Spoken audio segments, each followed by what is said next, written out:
buenos días. Nos da gusto llevar hasta sus hogares a través de este programa de televisión cristiana, Vida Nueva para el Mundo, este mensaje titulado El falso cristianismo.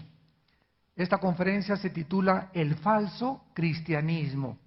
Y vamos a usar dos pasajes como nuestro fundamento teológico: Mateo 7, 21 al 23 y Primera de Juan capítulo 2, 18 al 19. Vamos a leerlos y a continuación a proceder a desarrollar nuestra conferencia. En el Evangelio Mateo capítulo 7, versículo 21 al 23, es el Señor Jesús quien está hablando. Y estas palabras de Jesucristo son penetrantes, son impactantes y deben de conmover las fibras más profundas de nuestro ser, porque estamos viviendo una época de un falso cristianismo. Jesús dice: no todo el que me dice Señor, Señor, entrará en el reino de los cielos, sino el que hace la voluntad, el que hace la voluntad de mi Padre que está en los cielos. Muchos me dirán en aquel día. ¿En cuál día? Cuando nos presentemos delante de Él. Señor, Señor, ¿no predicamos en tu nombre? O sea, profetizar es predicar. ¿No predicamos en tu nombre? Yo era predicador. Muchos van a decir: yo era pastor, o yo era misionero, o yo di estudios bíblicos, y en tu nombre eché fuera demonios. Yo tenía, y los demonios, cuando yo los quise echar, se salieron, Señor. Y además, en tu nombre también, en tu nombre, cuando hacía milagros, decía yo, es para la gloria de Jesús, los milagros que está haciendo Dios a través de mi vida. Y entonces les declararé: nunca los conocí. O sea, ¿quiénes son ustedes? ¿De dónde salieron? ¿Quién los invocó? Yo no los conozco, porque yo conozco a mis ovejas. Y como dice 2 Timoteo 2:19, conoce Dios a los que son suyos. Nunca los conocí, apártense de mí, hacedores de maldad. Y en la primera carta de Juan, capítulo 2, versículo 18 y 19, el apóstol Juan escribió estas palabras. Primera de Juan 2, 18 al 19. Hijitos, ya es el último tiempo. Y según vosotros oísteis que el anticristo viene, así ahora han surgido muchos anticristos. Acuérdense que la palabra anticristo significa dos cosas. En primer lugar, significa en el lugar de Cristo. El prefijo anti significa ponerse en el lugar del Mesías o hacerse un Mesías. Y en segundo lugar, significa en contra de Cristo. Porque Jesús dijo: el que no recoge conmigo, desparrama. Entonces, cualquiera que haga la obra de Dios y no está haciéndola a la manera de Dios, es un anticristo. O sea, el espíritu del anticristo está por todo el mundo desde hace 2000 años. Por esto conocemos que es el último tiempo. Salieron de nosotros, pero no eran de nosotros. Porque si hubieran sido de nosotros, habrían permanecido con nosotros, pero salieron para que se manifestase que no todos son de nosotros. Estas palabras de Jesucristo y del apóstol Juan, como acabamos de mencionar, son penetrantes, impactantes y deben de sacudirnos. Porque estamos viviendo la época más emocionante, pero la más peligrosa de toda la historia del cristianismo. Ya en 2 de Pedro 2, el apóstol escribió: así como hubo en el Antiguo Testamento falsos profetas y falsos apóstoles, así habrá también en la iglesia falsos profetas y falsos apóstoles. ¿Cuál es el peligro que la iglesia está actualmente enfrentando? Que la mayor parte de la cristiandad no están distinguiendo quién es quién. Que la mayor parte de la cristiandad no están discerniendo entre el bien y entre el mal, entre lo verdadero y entre lo falso. Así como te pueden llegar ahorita con una piedra que parece un diamante, decirte, te vendo este diamante en $10,000, y tú lo comparas con otro diamante y aparentemente los dos son iguales. Ahorita en Estados Unidos, ¿verdad?, hay mucho de moda, muchos hombres están poniendo aquí un diamantito en la oreja, y tú no puedes saber si ese diamantito que traen en la oreja es real o no es real. Te dan también un billete de 100 pesos que se están falsificando en México, de 200 pesos, y lo ves así aparentemente y está pero exacto, perfecto casi el billete. ¿Qué necesitas para poder distinguir algo bueno de algo falso? Necesitas ser experto en lo bueno. Los agentes del Tesoro en Estados Unidos durante 5 años los entrenan para que manejen con sus manos puros billetes verdaderos. Y comienzan a desarrollar un tacto tan sutil y tan delicado que cuando cae en sus manos un billete sin que tengan que ponerle la pluma o pasarlos debajo de un rayo láser, con el puro tacto los agentes del Tesoro detectan que ese billete es falso. Porque por más bien imitado que esté un billete, el papel es diferente. Entonces vivimos una época donde las iglesias, lo sabemos, son una mezcla. Esta iglesia, todas las iglesias del mundo, sin excepción, son una mezcla de cizaña con trigo. En la iglesia hay ovejas, en la iglesia hay cabritos, en la iglesia hay mazacuatas, coralillos, escorpiones y lobos. Así que no creas que en la iglesia a la que tú asistes, inclusive esta y cualquier otra iglesia en el mundo, todos son San Anselmo y San Crisóstomo. Porque Cristo nos enseñó claramente, por ejemplo, en la parábola del sembrador, en el capítulo 13 del Evangelio de Mateo, los discípulos, al escuchar esto en el versículo 24, Jesús se quedaron sorprendidos, porque Jesús les contó esta parábola para ilustrar lo que es la iglesia. El reino de los cielos es semejante a un hombre que sembró buena semilla en el campo, pero mientras dormían, los hombres, vino su enemigo y sembró cizaña entre el trigo. Y se fue. Cuando salió la hierba, dio fruto y apareció también la cizaña. Vinieron los siervos y le dijeron, ¿qué no sembraste buena semilla? ¿De dónde? ¿De dónde aparecieron las mazacuatas? ¿De dónde aparecieron tanto coralillo? ¿De dónde comienzan a surgir hermanos que se decían hermanos y que están haciendo lo que están haciendo? ¿Qué acaso no todos en la iglesia deben de portarse bien y ser fiel a su esposa y ser honestos, etcétera, etcétera? ¿De dónde salió todo esto? Él les dijo, no lo arranquen, no sea que también arranquen juntamente la cizaña con el trigo. Déjenlo crecer hasta el tiempo de la siega. Y yo diría a los segadores, recojan primero la cizaña, échenle en manojos y quémenla, pero recojan el trigo y pónganlo en mi granero. En esta parábola Cristo nos muestra que el bien y el mal van a crecer juntos en el mundo. Dentro de la iglesia van a haber las ovejas y van a haber los cabritos y los lobos. En todas, repito, las iglesias. Cristo Jesús tuvo entre sus 12 hombres, ¿a quién? ¿Todos eran San Crisóstomo? No, el traidor. Aquel que iba a apuñalar por detrás a Jesucristo estaba tan bien camuflajeado y tan bien disfrazado que era casi idéntico al papel verdadero, pero era falso. Y ese hombre, al final, los discípulos no sabían ni siquiera, ni se imaginaban que Judas Iscariote era el que iba a traicionar al Hijo de Dios. Entonces, si Cristo permitió este hombre dentro de sus filas, fue para enseñarnos a nosotros también que estamos infiltrados y que no nos debe sorprender porque salieron de nosotros, de nuestras filas, pero no eran de nosotros.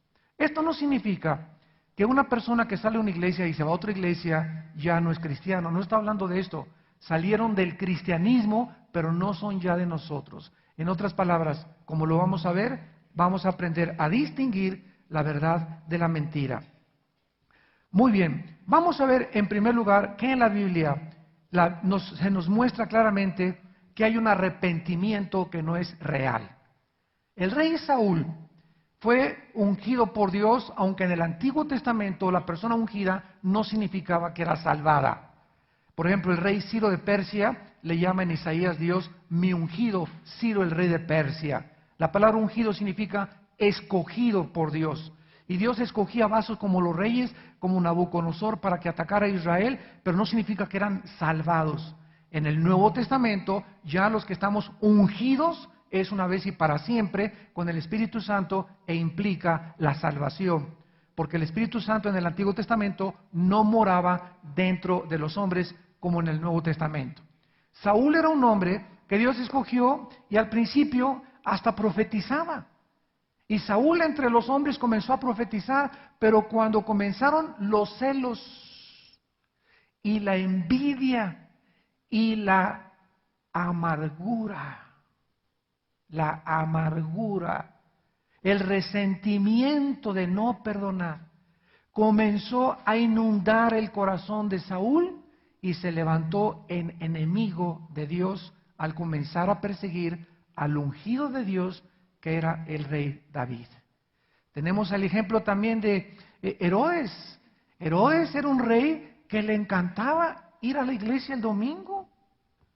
Le encantaba escuchar, predicar a Juan el Bautista. Y cuando Juan el Bautista predicaba, por favor tráiganlo y que me dé una conferencia, quiero estudiar estudio bíblico, me encanta oír la palabra de Dios de Juan el Bautista. Cualquiera podría decir, bueno, Herodes ya se convirtió. Sin embargo, ¿qué pasó? Cuando el día de su cumpleaños le pasan por ahí a una muchacha, su sobrina, ¿verdad? Bailándole los 7 velos, y este hombre con 3 o 4 de tequila reposado gimador, se puso hasta atrás y quiere esa muchacha, y entonces le dice la esposa, ¿verdad? Pues la amante mata al Bautista y córtale la cabeza y tendrás a mi hija.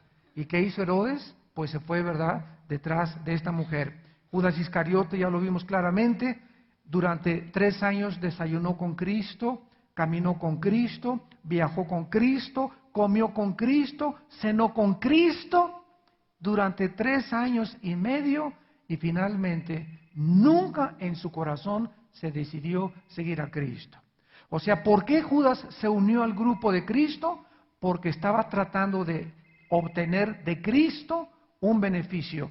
Jesús dijo, pues si Él es el rey de los judíos, cuando lo hagan rey, a mí me hace secretario de gobernación.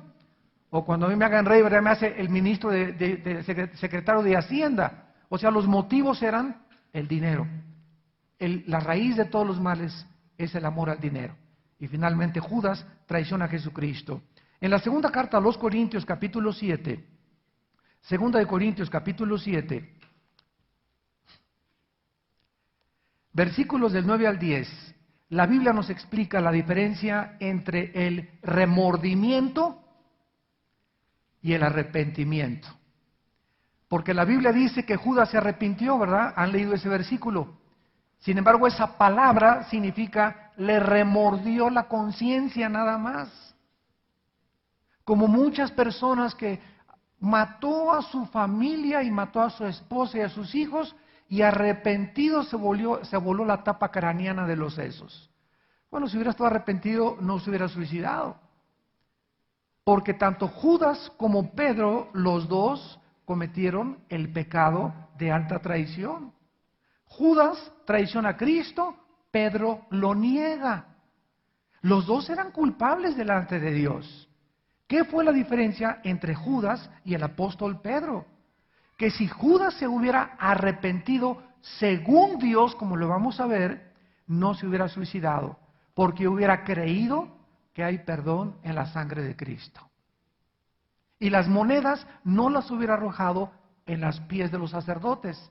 O sea, cuando arrojó las monedas en los pies de los sacerdotes, creyó que los sacerdotes eran los que lo podían perdonar, cuando Cristo durante 3 años y medio predicó que Él era el Salvador. Pero Pedro, al contrario de Judas, y pecó igual que Judas, lloró amargamente y se arrepintió de su pecado. Cristo resucita, se le aparece a Pedro, lo restaura y lo nombra, ¿verdad?, aquel que abriría las puertas de la iglesia en Pentecostés. En 2 Corintios capítulo 7, versículos 9 y 10, el apóstol Pablo dice, ahora me gozo escribiéndole a esta iglesia, no porque hayáis sido contristados, sino porque fueron contristados para arrepentimiento, porque habéis sido contristados según Dios, para que ninguna pérdida padecieran por nuestra parte. Porque la tristeza que es según Dios, acuérdense aquí la diferencia, hay tristeza que viene de la carne. Hay tristeza y dolor que viene de la carne. Hay una misericordia que no es santa. Hay una humildad que no es santa. Hay una tristeza que no la produce Dios. La produce tu pecado y te dolió lo que hiciste, pero no te dolió según Dios. Tú no estás arrepentido con Dios, sino por lo que te va a pasar y por lo que vas a pagar por lo que hiciste. Pero tú no estás arrepentido, ni tu tristeza es porque hayas ofendido a Dios o porque tengas temor de Dios. La tristeza que es según Dios produce arrepentimiento para salvación. Pero la tristeza de que no hay que arrepentirse, pero la tristeza del mundo produce muerte. Entonces vemos pues que hay dos tipos de tristeza y dos maneras de lamentarse. Hay una persona que llega y me dice su esposa, oiga, pues mi esposo, ¿verdad? Ya anda con la amante, a ver, venga don Pancho, usted anda por ahí en adulterio, pues vamos a tratar con su vida. Sí, hermano, sí, etcétera, etcétera. Ella, mi esposa, me quiere dejar y mis hijos también, y bla, bla, bla. Le decimos en México, lágrimas de cocodrilo.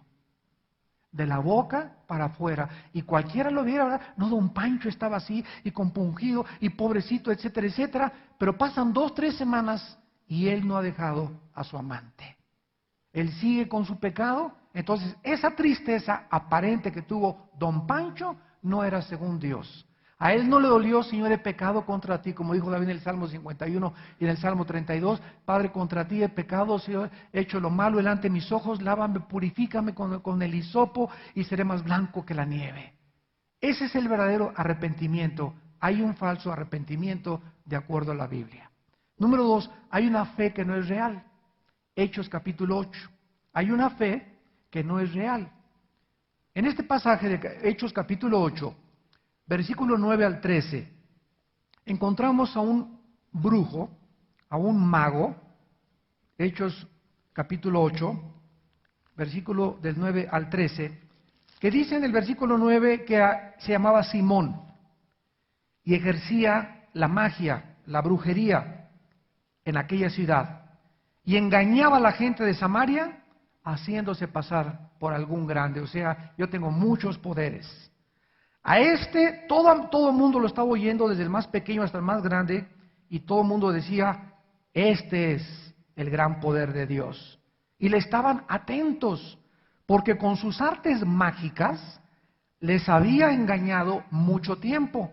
Pero cuando creyeron a Felipe que anunciaba el evangelio del reino de Dios, y el nombre de Jesucristo, se bautizaron hombres y mujeres. Y dice la Biblia, también creyó. Y aquí podríamos asumir al leer esto que Simón el mago se había arrepentido, ¿verdad? También creyó Simón mismo y se bautizó el sinvergüenza todavía. Hasta agua le fueron a echar. Y estaba además con Felipe, comenzó a seguir a los discípulos, viendo las señales y grandes milagros que se hacían estando atónito. O sea, hizo los ritos del cristianismo, ¿verdad? Me levanto, sí creo en Cristo, me echo agua, me bautizo, etcétera, etcétera, y comienzo a asistir a la iglesia. Todo esto lo hizo Simón el mago, pero Dios conoce el corazón. Entonces veamos en este caso, en el versículo del 18 en adelante, dice el versículo 18, cuando vio Simón que por la imposición de las manos de los apóstoles se daba el Espíritu Santo, les ofreció dinero. Y recordemos que con Dios no se negocia. ¿Cuántas veces estamos oyendo en la televisión, en mensajes y todo, verdad? Pues haz un pacto con Dios y te va a dar tanto de dinero, o te va a ir bien. O mándame tal dinero y te va a ir bien. Ahora, antes que yo me viniera aquí a México, en la televisión vi a un predicador muy famoso que ahora está vendiendo chales, talides, hebreos, y te dice, cuando tú recibas este talid, si mandas $100, el poder de Dios vendrá sobre tu vida. ¿Saben cómo se llama esto? Se llama brujería. Hay otro que dijo, me voy a quitar, y esto es en la iglesia de las más grandes que hay en Estados Unidos, de personas que son con mucha reputación. Se quitó su saco, muchos dicen, caray, ¿es posible esto? Esto es lo que está pasando. Y la gente se lo está comiendo, lo está tragando, sin distinguir qué es la verdad y la mentira. Se quita el saco este predicador y le dice a una persona, ¿quién cree que el poder de Dios es de mi vida? Yo, y se levanta. A ver, pásele usted para acá, joven, y pasa el muchacho, y se quita el saco el predicador, se lo pone al predicador y le dice, cuando cuentes 3, mi poder te lo voy a transferir a tu vida.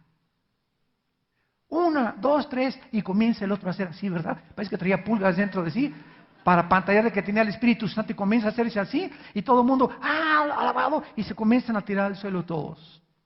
Eso está pasando en las iglesias, y los cristianos, como dice la Biblia, consienten en eso. ¿Por qué? Porque no conocen la palabra de Dios, están siendo engañados. Es al grado al que hemos llegado. Hay una fe, hay un arrepentimiento que no es real, hay una fe que no es real. Este hombre aparentemente quiso seguir a los apóstoles, pero sus motivos eran el dinero. Cuando comenzó a ver que cuando imponía las manos el Espíritu Santo, quiso comprar el don. Y dice el versículo 20, entonces Pedro, y escúchenme esto, predicadores que lo escuchan y pastores que me escuchan por toda Latinoamérica. Escuchen esto aunque no me inviten a su iglesia.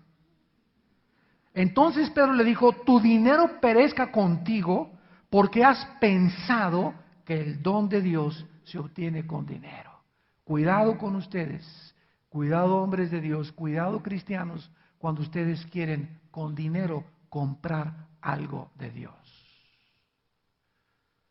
Pedro y Juan en Hechos capítulo 3 llegaron al templo y le dijeron al ciego, no tenemos oro ni plata, mas lo que tenemos te damos. En el nombre de Jesús Nazaret, párate.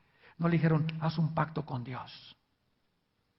O te mando este chalito y póntelo arriba y te vas a comenzar a parar. O te mando este pañuelo que está ungido por el Espíritu Santo, por el Padre, por la Virgen del Socorro y la Macarena. Y te lo pones el pañuelito ungido y aquí está a $10 el pañuelito ungido. O mande $25 y les mando esto a través de la brujería. La brujería ha entrado a la iglesia. Pero ¿cómo puede entrar la brujería a la iglesia? Entra de diferentes formas. En Gálatas capítulo 5, Pablo le dice a la iglesia de Galacia, ¿quién os fascinó? Y la palabra fascinar, búscala, es hechizar. Gálatas 5, versículo 1. La iglesia de Galacia estaba hechizada en el legalismo. Hay iglesias tan legalistas, porque siempre se transmite a través del pastor el espíritu de la gente, que comienzan a enseñar, no pongas árbol de Navidad, no pongas esferas, no hagas esto, no hagas el otro, y ya vamos a celebrar el sábado también, y vamos por aquí, por allá, y comienzan con las cosas legalistas, y comienzan a ponerle cargas a la gente, más pesadas que las que pueden poner, y entonces la gente se vuelve legalista, y los espíritus inmundos entran cuando nosotros violamos la palabra de Dios. Ahora está entrando a través del engaño, los falsos milagros, el espíritu de brujería a las iglesias. Dice en Santiago capítulo 2,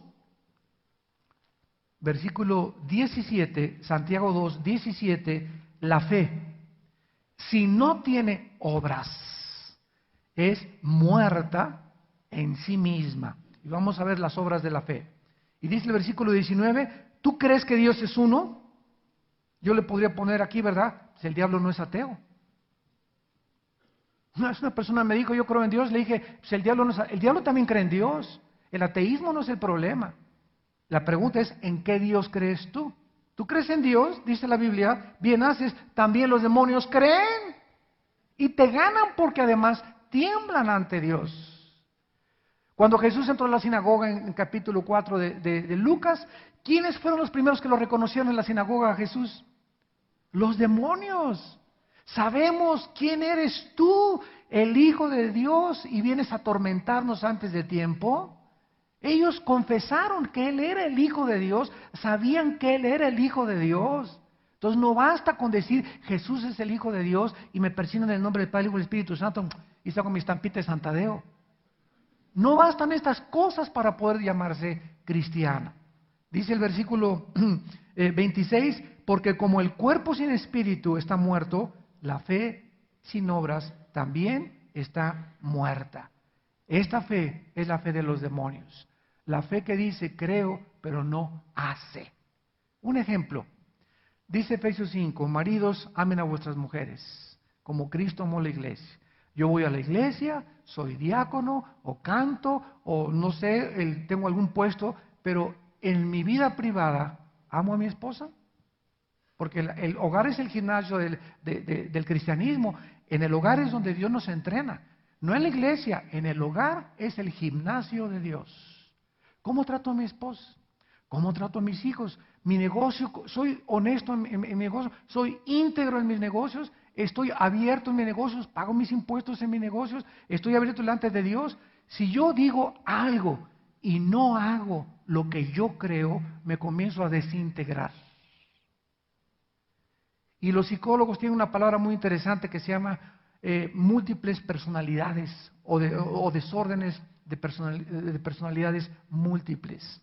Cuando una persona comienza a llamársele psicológicamente esquizofrénica.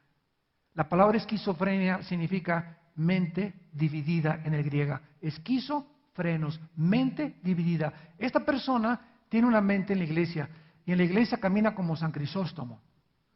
Y llega como San Crisóstomo y saliendo de la iglesia le dice a la esposa, métase al carro, me la surto. O llega y explota a sus trabajadores en su compañía y les roba y no les paga lo que debe de pagarles.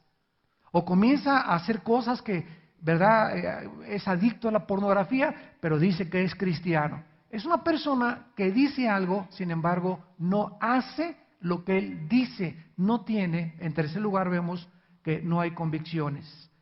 Hay una fe que no tiene convicciones. Y si no tienes convicciones, no puedes llamarte cristiano. Porque si tú tienes convicciones, vives lo que tú crees. Como es en su corazón, dicen Proverbios, así es él también. En tercer lugar, hay una consagración que no es real. La vida y carácter externa de Judas Iscariote debieron ser irreprochables, por cuanto ninguno de los discípulos en 3 años y medio se percató ni sospecharon que ya robaba de la bolsa. Él era el tesorero y que planeó la traición de su maestro. En el Evangelio de Juan capítulo 12, versículo 4 al 6. Y dijo uno de sus discípulos, Judas Iscariote, hijo de Simón, el que le había de entregar, ¿por qué no fue este perfume vendido por 300 denarios y dado a los pobres? Pero esto dijo, no porque se cuidara de los pobres, sino porque era ladrón. Y teniendo la bolsa, sustraía de lo que se echaba en ella. Mientras Judas, todavía Jesús le encarga la bolsa y lo nombra el tesorero. Y nunca se hubieran imaginado los discípulos que el tesorero estaba diciendo, vénganos a tu reino. Echándose, ¿verdad?, lo que le echaban a la bolsa. Ya era ladrón, o sea, nunca Judas tuvo un corazón recto para con Dios. ¿Por qué no lo tuvo? Lo dice el capítulo 17 del mismo Evangelio de Juan.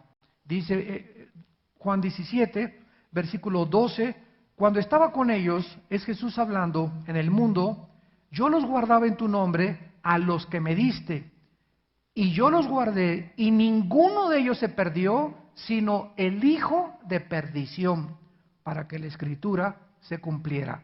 Judas nunca fue salvo.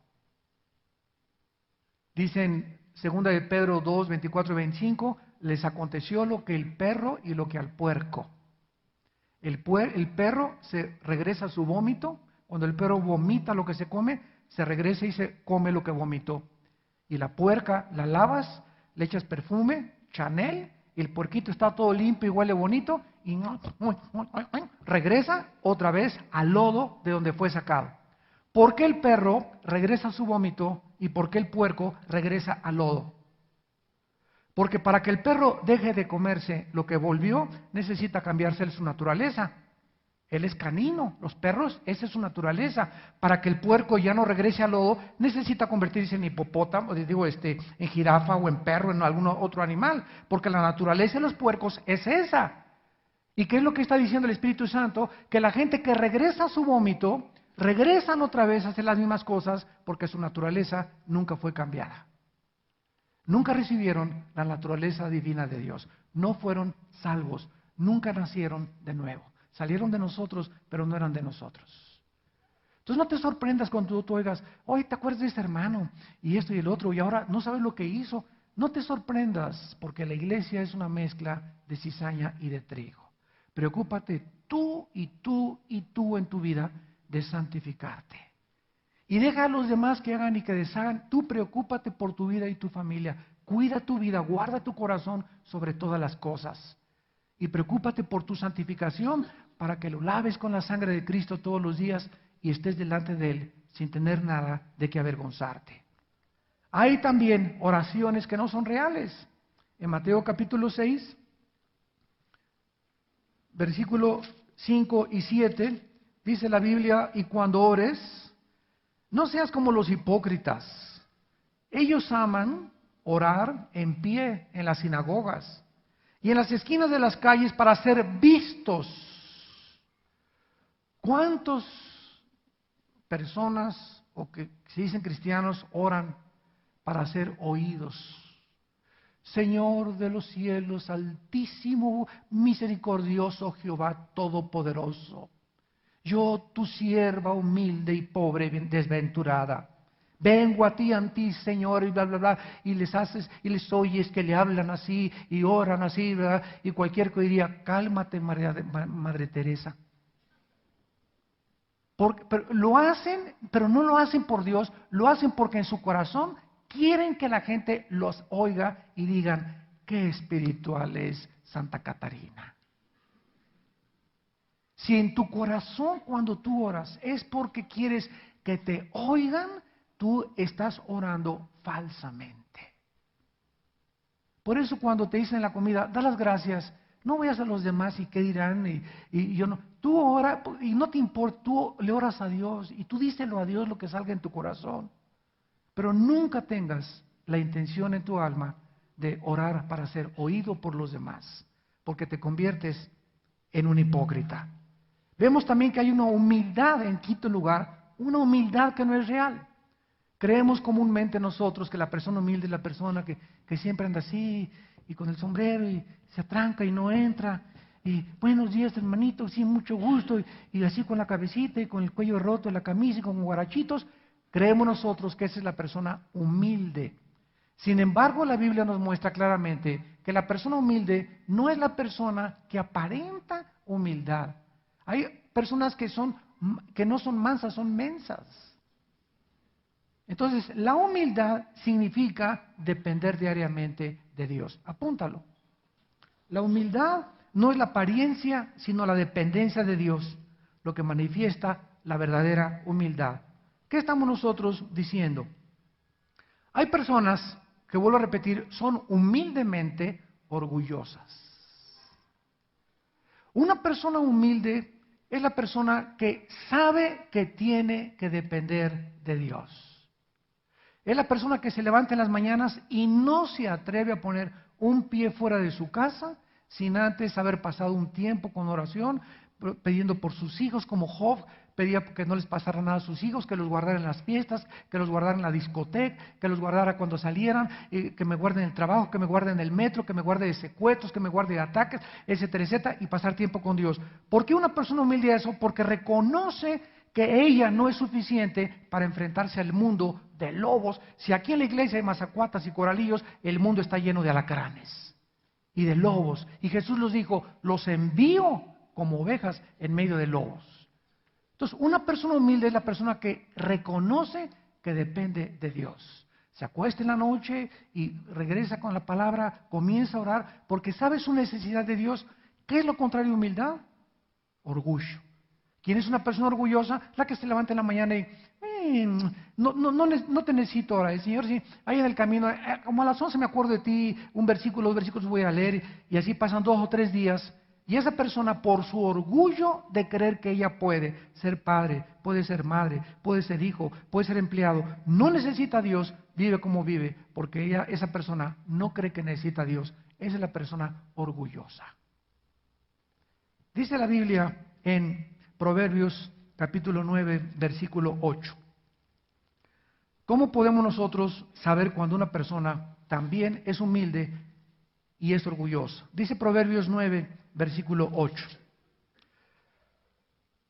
No reprendas al burlador o al escarnecedor para que no te aborrezca.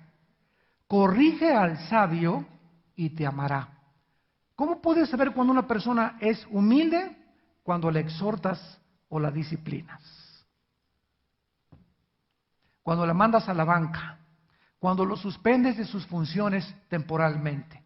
Ahí te das cuenta en la reacción si la persona es humilde o es orgullosa. La persona orgullosa te va a odiar. Y le dices algo y en 2 semanas no te ha vuelto ni a saludar porque le exhortaste y la regañaste. Cuando las heridas del que te ama son fieles, inoportunos los besos del que te odia. Más vale reprensión manifiesta que amor en oculto. Las personas que te aman te van a decir la verdad y te van a decir lo que necesitas escuchar, pero las personas lisonjeras, las que solamente andan detrás de ti para hacerte la barba, nunca te van a decir la verdad, sino que siempre te van a lisonjear. ¿Por qué? Porque esas personas te odian y solamente andan contigo para saber qué sacan de tu vida. Esta humildad no es de Dios, esta oración no es de Dios, esta consagración no es de Dios, esta fe no es real, y vamos a ver cómo podemos saber que un cristiano es real o no es real. En 2 Corintios 13, en 2 Corintios capítulo 13, versículo 5, 2 Corintios 13, 5, dice la Biblia, examínense a ustedes mismos si están en la fe. Con todo lo que les he dicho, ¿tu arrepentimiento es real? ¿Es tu fe real? ¿Es tu consagración real? ¿Tu humildad es verdadera delante de Dios? Examínate, sé honesto delante de Dios y ponte tachas o ponte palomitas para que puedas comenzar a detectar tu vida espiritual. Examínense a ustedes mismos si están en la fe. Pruébense a ustedes mismos. ¿O qué no conocen a ustedes mismos que Jesucristo está en ustedes a menos que estén reprobados? ¿Cómo saliste de este examen?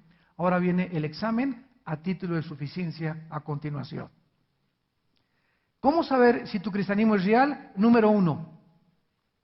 ¿Qué lugar ocupa en tu corazón la fe cristiana? Número 1. ¿Qué lugar ocupa en tu corazón las convicciones? ¿Has estado dispuesto a permanecer firme en tus convicciones en tu escuela cuando alguien dijo, este es un cristianito, o tú eres de los cristianos y tú te has avergonzado y has dicho, no, soy cristiano pero no soy tan fanático, o estoy comenzando a estudiar la Biblia? ¿Qué has hecho? ¿Cómo has reaccionado cuando el mundo te ha perseguido? O en tu oficina, ay, véngase don Pancho, échese una copa con nosotros, vámonos en la noche con las chamaconas. No, yo estoy casado. Ah, jaja, tú eres de los que están casados y todavía son fieles a su esposa. Tú contéstales y diles, ¿verdad? Para ustedes ahora la inmoralidad es una virtud, pero lo que los hombres tienen como sublime, para Dios es abominación. Yo amo a mi esposa y no necesito otras mujeres. Asústame. ¿Cómo contestas cuando te enfrentas a esta situación? ¿Cómo reaccionas cuando en tu escuela le dicen a tu hijo que tiene que ir disfrazada de bruja porque es Halloween? O que tiene que ir disfrazado del anticristo tu hijo. O en tu vecindario pusieron telarañas y pusieron arañas y tú es la única casa, ¿verdad?, que no tiene nada, no tiene nada de Halloween. ¿Por qué? Porque si no pongo nada, me van a perseguir. Y si en mi escuela mi hija no va así, la van a correr. ¿Sabes una cosa? Que nunca puede ninguna escuela en México ni en el mundo correr a un alumno por ir en contra de esa filosofía. ¿Qué es lo que tú tienes que hacer? Mijita, ven de la mano, mañana te acompaño a la escuela. ¿Quién es tu maestra? Doña Hortensia, ¿cómo le va? Soy la mamá de Periquita. Quiero decirle, ¿verdad?, que nosotros somos cristianos. Mañana es Halloween. Mañana mi hija no va a venir disfrazada ni de bruja, ni del anticristo, mi hijo tampoco, ni de diablo, ni de demonio, ni va a traer arañas, ni vamos a venir con vampiros, ni con una escoba, mucho menos, porque somos cristianos. Y Halloween es una fiesta pagana totalmente dedicada a Satanás. Así que si usted quiere, mi hija le puede hacer un trabajo extra que no esté relacionado con Halloween, pero mi hija no va a venir ni va a celebrar Halloween. ¿Sabes qué se llama esto? Convicciones. ¿Tienes tú estas convicciones cristianas ya en tu vida? Ya estás totalmente, la palabra convicción viene de convencido. Estás tan profundamente convencido a quién estás sirviendo que ya le perdiste el temor al ser humano. Como dice la Biblia, ¿por qué le temes miedo al hombre cuyo aliento está en su nariz? Confiad en Dios y no en el hombre. El hombre no te va a hacer nada. No tengas temor de la maestra, ni del maestro, ni de nadie. Ten temor de Dios. A Él sea vuestro temor siempre en toda tu vida. Dice en Efesios capítulo 5, para respaldar esta convicción, Efesios 5, versículos 6 al 11. Versículos 6 al 11. Nadie los engañe con palabras vanas, porque por estas cosas viene la ira de Dios sobre los hijos de desobediencia. No seáis pues partícipes con ellos, porque en otro tiempo erais tinieblas, mas ahora soy luz. Ahora eres luz. Ahora debes de alumbrar en lugar de meterte a la oscuridad donde la gente está escondida. Ahora hay que prenderles la lámpara y prenderles y decirles, aquí está la luz. Esto que ustedes están haciendo no es correcto, esta es la luz, esta es la verdad. Para eso Dios nos salvó. Ahora somos luz en el Señor. Anden como hijos de luz. Versículo 10, comprobando lo que es agradable. Versículo 11, y no participen en las obras infructuosas de las tinieblas, sino más bien repréndelas. Tenemos que entender ahora que no podemos participar de las tinieblas, porque dice el dicho de Monterrey, tanto peca el que mata la vaca como el que estira la pata. Es que, hermano, mi cuñada va a celebrar la primera comunión de mi sobrina y me invitaron a ser la madrina de ramos. ¿Y cómo puedo, si tú te metes a la iglesia, ¿verdad?, a celebrar, y yo no voy a hacer nada, no voy a estar mirando, tanto peca el que mata la vaca como el que estira la pata. El hecho de estar dentro de un culto donde no se le esté rindiendo la gloria de Dios, una iglesia budista, una iglesia mormona, una iglesia como se llame, ¿verdad?, donde no se le está rindiendo culto a Dios, son las tinieblas. Y cuando tú entras a este lugar, tú estás participando con todos y reconociendo que lo que está sucediendo ahí es la verdad. Tú espéralos afuera. Te invitaron a una boda, no vayas al servicio religioso, ve al banquete y no vas a ponerte hasta atrás. Vas al banquete a testificar y a ver a quién ganas para Cristo de toda esa gente que está en tinieblas. Nada nos impide ir a un banquete del mundo, ¿verdad? Pero ¿a qué vamos? Cristo fue a las bodas de Caná. ¿Para ponerse hasta atrás? No, ¿verdad? Él fue para testificar y para darles conocimiento de quién era Él. Fue la primera señal que Él hizo en su ministerio. Entonces, cuando vamos a un lugar de estos, no vamos a hacer las cosas de la gente. No participamos de lo que ellos participan, sino vamos a darles testimonio. Y la persona que se siente contigo en la mesa, a la izquierda, o cuando te pares, ¿verdad?, al mesero, al que sea, habla de Cristo.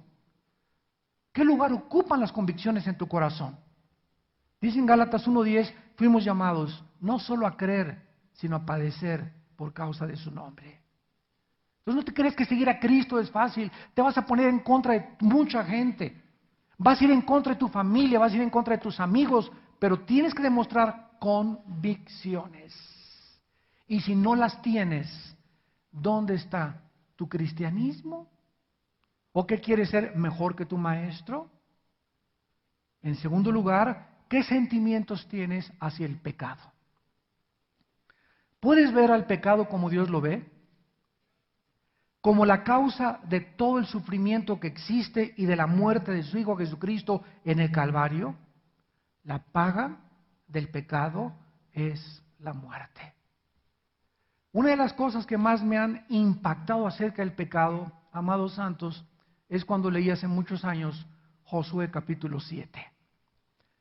En este capítulo 7 de Josué, Josué asalta una ciudad que se llama Ahí, y de repente, con muy poquitos hombres creyendo, él después de la victoria de Jericó en el capítulo 6, que Dios estaba con ellos, los comienzan a diezmar y a devastar.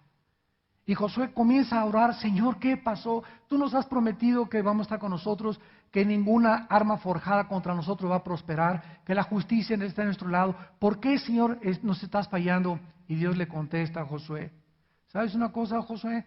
Hay pecado en el campamento. Hay pecado, no dijo en la casa de una familia. El pecado, dijo, se ha extendido en el campamento. Síganme con mucho cuidado. Encuentra, le dijo Dios a Josué, es la responsabilidad de los líderes, encuentra a la persona por la cual la maldición puede caer sobre todos ustedes. Por uno puede caer la maldición a todo el campamento. Total que hubo una serie de procedimientos y Josué descubre una familia con un hijo llamado Acán, que había robado cuando asaltaron Babilonia y conquistaron Babilonia, un manto babilónico y oro y quién sabe qué cosas, y las escondió debajo de su casa. Y la familia consintió en que escondiera y no lo delataron, no lo delataron. Entonces en ese momento Dios le dice a Josué algo que cuando yo lo leí me quedé así 2, 3 días orando y preguntándome: Señor, pero ¿cómo está esto? Saca a ese perverso y ejecútenlo. Ha perdido el derecho de seguir viviendo. Y Dios dice: él y su familia. Y yo le preguntaba a Dios: Señor, pero ¿por qué justos por pecadores? ¿Por qué la familia si la familia no fueron ladrones? Y a través del tiempo y del estudio de la palabra y de la meditación y la oración, pude entender lo que el pecado hace a los ojos de Dios. Cuando yo peco, me afecto a mí. Afecto a las personas más cerca a mí, aunque ellas sean inocentes. Por ser mi esposa y por ser mis hijos, mis pecados afectan a mi familia, lo quiera yo o no lo quiera yo entender. Así que cuando tú pecas, no estás pecando tú solo, estás jalando contigo a mucha gente. Y cuando infectas a tu familia infecta a otras personas. Y cuando la iglesia se conoce que hay un pecado bien abierto y conocido, y no se saca ese jitomate podrido para evitar la contaminación, Dios maldice y Dios juzga a los líderes. Porque la iglesia queda bajo la maldición de Dios. El pecado contamina espiritualmente a todos los seres humanos. Cuando tú ves el pecado como Dios lo ve, ya no juegas con el pecado. Ya te das cuenta que cuando yo peco voy a amolar a mi esposa y voy a amolar a mis hijos, y después la gente va a decir: pobre familia. Sí, no pobre familia, pobre de este hombre que fue el que pecó, porque él hizo lo que está haciendo, y esa es la consecuencia de todos aquellos que siguen a Satanás y que se desvían totalmente y que se burlan de Dios, afectan a su familia y hunden a su familia junto con ellos. Y después viene la misericordia, que no es santa. Es que es falta de misericordia. Esa no es falta de misericordia. ¿Te imaginas a Cristo llamarle: oye, ¿por qué agarraste un chicote? Y que lo retraten en ese momento con el chicote a Cristo, sacando y tumbando las mesas de los templos, que hubieran puesto en los periódicos actualmente o en las revistas: ese hombre no tiene misericordia. ¿Cuántos ateos nos han atacado precisamente por estos pasajes como el de Josué 7, diciendo que Dios no tuvo misericordia de Acán y su familia?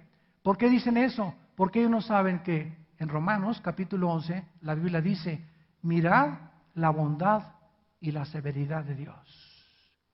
Porque la gente solamente quiere un Dios bueno, bonito, dulce, chilín, con palomitas, y nunca castigar negada, y todos nos vamos a salvar. Y Él es muy bueno. Nunca me vas a castigar, ¿verdad, Señor? Ese es el concepto equivocado que la gente tiene. Pero Dios se le olvida, Romanos 1:18, la ira de Dios se manifiesta contra toda impiedad e injusticia. Y vente a Apocalipsis para que leas la gran tribulación, los horribles juicios que van a caer sobre un mundo que se burló de Dios y que no quiso aceptar a Dios. Entonces Dios es bondad y Dios es amor y Dios es misericordia y lo externó en el Calvario. Pero Dios es justicia. Y Dios tiene que castigar el pecado. Y si Dios castigó el pecado en su Hijo Jesucristo, ¿tú crees que tú te vas a escapar? ¿Crees que si Él no perdonó a su Hijo, tú vas a ser libre de condenación? Te equivocas. Tu corazón engañoso te desvía de la verdad de Dios. ¿Saben una cosa? Que cuando una persona peca y la persona no confiesa su pecado, inmediatamente su conciencia se apaga. La conciencia se apaga por la falta de arrepentimiento. Y cuando apagas la conciencia, pierdes la brújula. Porque cuando pecas y no te arrepientes, el próximo pecado es mucho más grande que el pecado que habías cometido.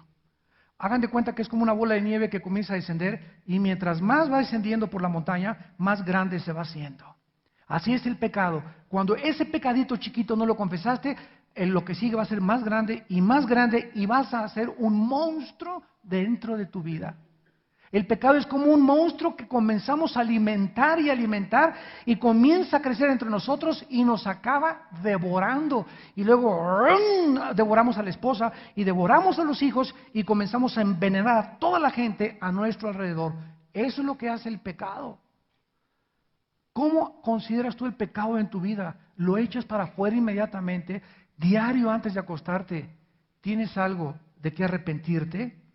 El verdadero cristiano mira el pecado como la causa de todas las desgracias y las miserias que hay en el mundo, como la mancha que ha ensombrecido la creación y como la maldición que está haciendo que toda la creación gima a uno y esté con dolores de parto. El verdadero cristiano sabe muy bien lo que es el pecado. ¿Cómo consideras tú el pecado? ¿Lo tomas a la ligera? ¿Pecas, como dicen proverbios, como si te comes una concha y te la remojas y te la metes a la boca y dices, no he pecado? ¿Ves una película pornográfica como nada y después de ver la pornografía, no hay algo que te ponga, que te tire al suelo a llorar? Señor, yo no quiero seguir, esas imágenes me van a seguir llegando, y me van a seguir llegando y va a manchar mi matrimonio y honroso sea el matrimonio sin mancilla, sin mancha, pero a los adúlteros y a los fornicarios Dios los va a juzgar. ¿Cómo puede bendecir Dios tu casa y tu matrimonio si hay pornografía en tu mente y en tu corazón? ¿Cómo reaccionas ante estos pecados? ¿Te duelen? ¿Lloras? Señor, ya no aguanto. Pastores, oren por favor por mi vida. Yo no quiero seguir en esta vida ya de desgracia y infectándome, pero me doy cuenta que soy adicto a esto y soy adicto a aquello. Y para eso es la iglesia, para poder ayudarlos como un hospital a los enfermos. Y Jesús vino por los enfermos.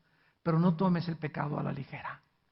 No te burles de Dios, ni creas que porque tú sigues pecando y no te pasa nada, Dios no te ha tomado en cuenta. Dios conoce perfectamente bien a sus ovejas y conoce nuestras obras. En tercer lugar, ¿qué sentimientos tienes hacia Cristo? Número 3, ¿qué sentimientos tienes hacia Cristo? ¿Cristo es solamente tu Salvador o también es tu Señor? Porque Cristo es mi Salvador. ¿Saben lo que significa la palabra Señor? En el hebreo Adonai, en el griego Kurios, significa amo absoluto. Miren de dónde viene esta palabra en el hebreo y en el griego. Los romanos, cuando tenían un esclavo, agarraban al esclavo y le pegaban la oreja a una madera y con un clavo le traspasaban, le hacían un hoyo, le perforaban la oreja. Porque eso denotaba inmediatamente, cualquier persona que viera a una persona con la oreja perforada, era un esclavo. Muy bien, ese esclavo va a venir a mi casa, había amos buenos y había amos malos, como un sirviente, como un doméstico en mi casa. Y venía la persona a trabajar a casa del amo, y el amo que era bueno, ¿verdad? Le decía a la persona, bueno, te voy a tratar bien, como los cristianos debemos tratar bien, ¿verdad? A las personas que trabajan con nosotros. Entonces, esa persona que era esclava, el momento en que se casara, la esposa también era del amo. No significa que él iba a tener relaciones con ella o que se le iba a quitar, no, sino que era propiedad del amo. O sea, el amo podía hacer con ella lo que quisiera sin tocarla. Y cuando nacieron los hijos de esa pareja de esclavos, los hijos también eran del amo. O sea, el esclavo no tenía absolutamente nada. Y esta es la idea que Pablo dice cuando él habla, Pablo, siervo de Jesucristo. La palabra siervo, doulos, en el griego significa esclavo, sin tener derecho a nada. Cuando venimos a Cristo, Él nos salvó, pero venimos como sus esclavos. Padre, ahora mi esposa es tu esposa. Mis hijos son prestados, son tuyos, Señor. Me los has dejado un poco de tiempo para lo que los eduque, pero te pertenecen a ti. Mi negocio no es mío, Señor. Mi negocio es para producir para tu reino. Tú me das la cualidad y la inteligencia para poder administrarlo, pero todo mi negocio, ¿verdad?, es para ti, Señor. Dame lo suficiente para vivir, pero mi negocio es tuyo. Todo lo que haga, Señor, de palabra o de obra, todo hacerlo como para el Señor y no para los hombres. ¿Es Cristo tu Señor? ¿Realmente tú te sientes como una persona que le has dicho a Cristo, Señor, mi esposa, mis hijos, lo que tengo es mío? ¿Cómo puedes tú demostrar esto? ¿Qué sentimientos tienes hacia Él? ¿Qué es lo que haces que realmente demuestres que Cristo es tu Salvador? Cuando tú le robas a Dios, por ejemplo, a Cristo, ¿qué es lo que estás haciendo? No es que este dinero como Ananías y Zafira. Ananías y Zafira fue un matrimonio que se pusieron de acuerdo para traicionar a la iglesia donde ellos pertenecían. Y mintieron al Espíritu Santo y cayeron muertos y el temor vino sobre todos cuando Dios vio que Dios estaba del lado de la iglesia y no conoce matrimonio impío. Y eso es lo que hace Dios siempre. Dios trae los juicios para que nosotros sepamos con quién está Dios. ¿De qué lado estás tú? ¿Del lado de las tinieblas o del lado de la verdad? En cuarto lugar, ¿qué fruto hay en tu vida? El fruto del Espíritu es amor, gozo, paz, benignidad, paciencia, longanimidad, dominio propio, etcétera, etcétera. Hace una semana estaba leyendo Filipenses 4, 6 y 7. Esto es precioso. Y dice así, por nada estén afanados. Me dio tanta paz, porque me di cuenta que está en imperativo en el original. O sea, es una orden. O sea, Armando, sí, señor, y ya estás estresado. Pero tú entiendes, señor, mira las broncas que traigo alrededor mío. Tú no te puedes afanar. Por nada quiero, por nada, no puede haber ninguna circunstancia en tu vida que te afane. Sino que cuando comiences a tu corazón a hacer así, y tus pensamientos, y mañana si me muero, ¿qué pasará? Y si muero sin el seguro social, ¿qué pasará? Y si me corren de mi trabajo, ¿qué pasará? Cuando comiences a tener pensamientos y tu corazón se comienza a alterar por ellos, quiero decirte una cosa, lo entendí perfectamente bien, es precioso. Tú no tienes el poder de controlar ni tu imaginación ni tu corazón. Y esto lo descubrí porque yo muchas veces me he levantado a las 5:30, 6 de la mañana que me levanto, y antes de levantarme ya comienzo, ¿verdad? Con temores, y esto y el otro, y mi esposa, y mis hijos, y las iglesias, y estoy ahí en la cama con una bola de temores, con una bola de pensamientos negativos, bombardeándome, ¿verdad? Que ni me quiero poner la almohada, ¿verdad? O tomarme 5 chochos y no volver a levantarme, ¿verdad? O Señor Padre, ven por nosotros en ese momento. O otros que hacen, ¿verdad? Recurren a un trago de whisky o una droga, pero nos sentimos enjaulados muchas veces y es lo que se llama la depresión, ¿no es verdad? Entonces, leyendo una mañana este versículo, este pasaje, me olvido de todo y agarro la Biblia, me siento en mi cama, comienzo a leer y a memorizar el Salmo 37 y comienzo a entender lo que Dios me dice. Cuando hice contacto con la palabra de Dios, mis pensamientos y lo que había en mi corazón se comenzaron a aplacar. Quité mi mente de todas las cosas que podía suponer que podían suceder y me concentré en la palabra de Dios. Y al concentrarme en la palabra de Dios, descubrí que solo la palabra de Dios tiene el poder de darnos paz. Y la paz de Dios que sobrepasa todo entendimiento, guardará tus pensamientos y tu corazón en Cristo Jesús.